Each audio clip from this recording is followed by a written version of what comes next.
സുധാമണി സൂപ്പറ പരമ്പര അവസാനിപ്പിച്ചു. മക്കളെ വിട്ട് സുധാമണിയെ വശത്താക്കാനുള്ള മൂർത്തിയുടെ തന്ത്രങ്ങൾ പാളുന്നു. പിന്നീട് കോടതിയിൽ പോകാൻ തീരുമാനിക്കുകയാണ് മൂർത്തി. രാജിക്കത്ത് നൽകിയ നിളയോട് തന്നെ വിവാഹം കഴിക്കാതെ നിന്നെ വെറുതെ വിടില്ല എന്ന് കിരൺ പറയുന്ന കാര്യം നിള സുധാമണിയെ അറിയിക്കുന്നു. ബാലു കിരണിനെ കണ്ട് ശരിക്ക് തല്ലുകൊടുക്കുന്നതാണ് പിന്നീട് കാണിക്കുന്നത്. ആ സമയം അവിടെ എത്തുന്ന സുധാമണിയും നിളയും ബാലുവിനെ തടയുന്നു.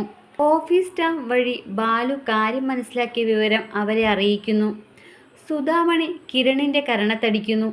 സോറി പറഞ്ഞ് കാറിൽ കയറി പോവുകയാണ് കിരൺ. ബാലു നിളയോട് ഒന്നും മിണ്ടാതെ ബൈക്കിൽ കയറി പോകുന്നു.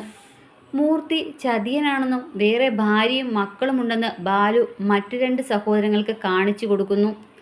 പിന്നീട് അയാളെ സുധാമണിയുടെ മുന്നിൽ എത്തിക്കുകയാണ് മക്കൾ. മൂർത്തിയെക്കൊണ്ട് മക്കൾ സുധാമണിയുടെ കാല് പിടിച്ച് മാപ്പ് ചോദിപ്പിക്കുന്നു. ചെരുപ്പെടുത്തു കൊടുത്തിട്ട് മുഖത്തടിക്കാൻ മീനാക്ഷി പറയുകയാണ് സുധാമണിയോട്.